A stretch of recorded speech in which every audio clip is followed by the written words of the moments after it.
एवं distinguished scientist doctor Chandrika Kaushik ji को आमंत्रित किया गया है। हमारे मुख्य अतिथि के बारे में कुछ जो जानकारियां हैं वो अपने आप में जानी जाती हैं। स्ट्रेटेजिक थिंकिंग के लिए, स्ट्रॉन्ग एडमिनिस्ट्रेशन के लिए, स्ट्रॉन्ग लीडरशिप के लिए and commitment to the national security में उनका कंट्रीब्यूशन है। सिग्निफिकेंट डिफेंस एडवांसमेंट सिस्टम्स में उन्होंने रिसर्च डेवलपमेंट और इनोवेशन किए हैं। आर्म्ड फोर्सेस इंटरेक्शंस में वो अग्रणी रही हैं। इंडस्ट्री इंटरफेस और टेक्नोलॉजी मैनेजमेंट के क्षेत्र में उन्होंने काम किया है। इंटरनेशनल कोऑपरेशन और इंटरनल सिक्योरिटी टेक्नोलॉजी रिक्वायरमेंट के क्षेत्र में भी आपने काम किया है। भारत सरकार की जो रक्षा और सुरक्षा से संबंधित पॉलिसीज एंड इनिशिएटिव्स में डीआरडीओ के रूप में उनकी अग्रणी भूमिका रही है। इंडिजीनियस डिफेंस टेक्नोलॉजीज के डेवलपमेंट में उनका सिग्निफिकेंट महत्वपूर्ण कंट्रीब्यूशन रहा है। साथ ही टेक्नोलॉजी ट्रांसफर,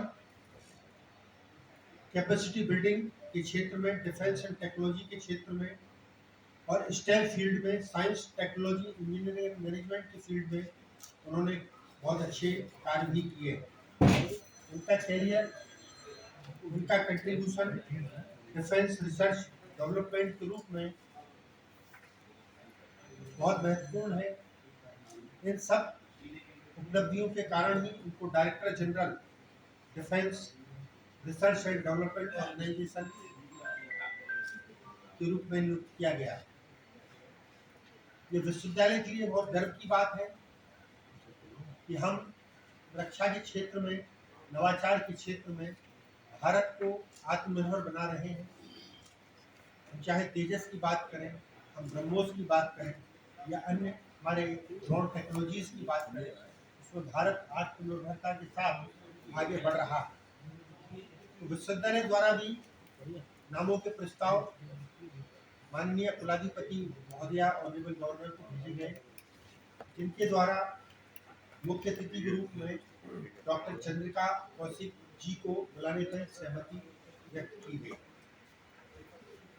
जहाँ तक कन्वोकेशन की बात है, कन्वोकेशन में माननीय कुलाधिपति एवं विशिष्ट अतिथिगणों द्वारा विश्वविद्यालय द्वारा छात्राओं को आवासीय व्यवस्था की कमी जो महसूस की जा रही थी, विश्वविद्यालय द्वारा देवी अहिल्याबाई महिला छात्रावास, जिसकी कैपेसिटी लगभग 200 है, का निर्माण किया गया है, जो कि उत्तर प्रदेश की एक संस्था UPPCL, Uttar Pradesh project corporation limited द्वारा किया गया है।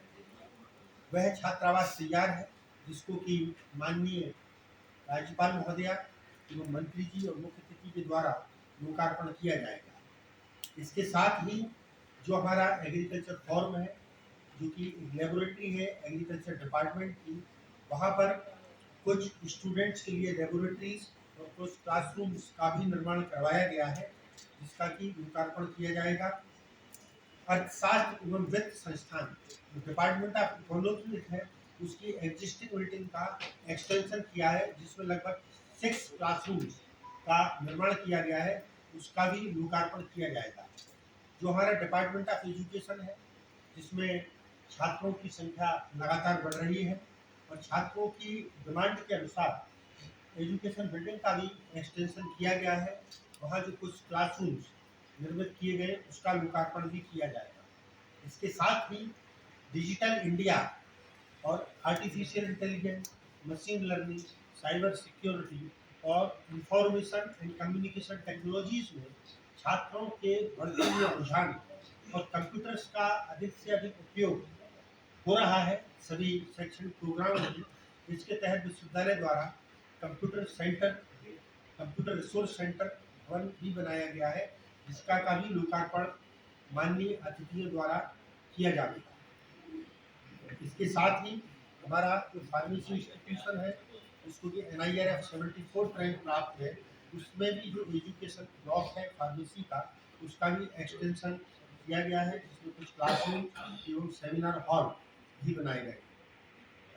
इसके साथ ही एग्रीकल्चर डिपार्टमेंट में ही कुछ क्लासरूम एवं कॉन्फ्रेंस हॉल भी बनाए गए हैं। इन सभी का लोकार्पण माननीय अतिथियों द्वारा स्थापना विश्वविद्यालय की स्थापना एवं दीक्षांत के अवसर पर किया जाएगा।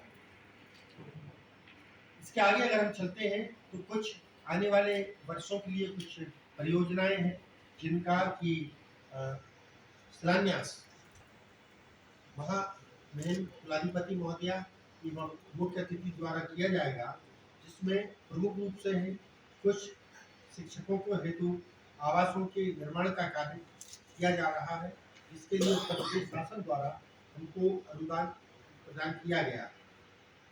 इसके साथ ही एग्रीकल्चर डिपार्टमेंट में कुछ लेबोरेटरीज का अपग्रेडेशन भी किया जाना है, जिसका भी शिलान्यास महामहिम द्वारा किया जाएगा। आवासीय परिसर की बाउंड्री वाल काफ़ी टूट चुकी है, कई जगह से डैमेज हो चुकी है, इसके रिपेयरिंग का कार्य भी प्रारंभ किया जा रहा है, उसका भी शिलान्यास किया जाएगा। इसके बाद उत्तर प्रदेश शासन द्वारा स्पोर्ट्स स्टेडियम में टेनिस कोर्ट एवं हाई मास्ट लाइट का भी कार्य करने के लिए अनुदान प्राप्त किया है, इसका भी शिलान्यास दीक्षांत एवं स्थापना समारोह के उपलक्ष्य में किया जाएगा।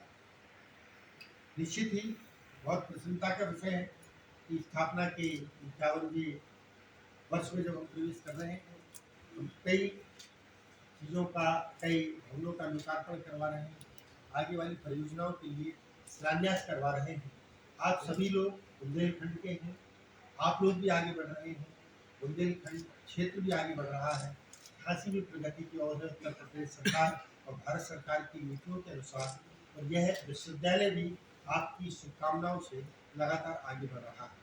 मैं पुनः आपको सूचित करना चाहता हूँ कि बुंदेलखंड विश्वविद्यालय को राष्ट्रीय स्तर पर NAC A++ ग्रेड प्राप्त हुआ है, जो कि प्रदेश में एवं देश में बहुत कम विश्वविद्यालयों को ये प्राप्त है। इसके आगे हम चलते हैं। बुंदेलखंड विश्वविद्यालय को नेशनल इंस्टीट्यूशन रैंकिंग फ्रेमवर्क में फार्मेसी इंस्टीट्यूशन को 74 रैंक प्राप्त हुई। इसके साथ ही आगे हम चलते हैं तो NIRF द्वारा स्टेट पब्लिक यूनिवर्सिटीज़ में जो एक लिस्ट निकाली गई है, तो बुंदेलखंड विश्वविद्यालय उस बैंड में 50 से 100 के बीच में अपना स्थान रखता है।